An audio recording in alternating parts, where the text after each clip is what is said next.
மலைப்பகுதி நிறைஞ்ச ஒரு ஊர்ல ஒரு தெரு நாய் சுத்தி வந்தது. அந்த நாயை அங்க இருக்க குழந்தைங்களுக்கெல்லாம் ரொம்பவே பிடிக்கும். ஒரு நாள் அந்த ஊர்ல பயங்கர பூகம்பம் வந்துச்சு. அதனால அங்க இருந்த பில்டிங் எல்லாம் இடிஞ்சு விழுந்து மக்கள் எல்லாம் சோகமா வெளியே உட்கார்ந்துருந்தாங்க. அந்த இடிபாடுகளை சிக்கி இருக்கிற மீட்கிறதுக்காக நிறைய பேர் அங்க வந்து சேர்ந்தாங்க. கூடவே இந்த நாயும் அவங்களுக்கு உதவி செஞ்சுது. அப்போ அந்த நாய்க்கு குழந்தைங்க அழுகுற சத்தம் கேட்டுச்சு. உடனே ஒரு இடத்துல போயிட்டு அது மோப்ப சக்தியால மோந்து பார்த்துக்கிட்டே இருந்துச்சு.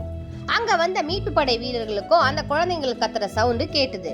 உடனே அங்க இருந்த மீட்பு படை வீரர்கள் எல்லாரும் சேர்ந்து அந்த இடத்த குழி நோண்ட ஆரம்பிச்சாங்க.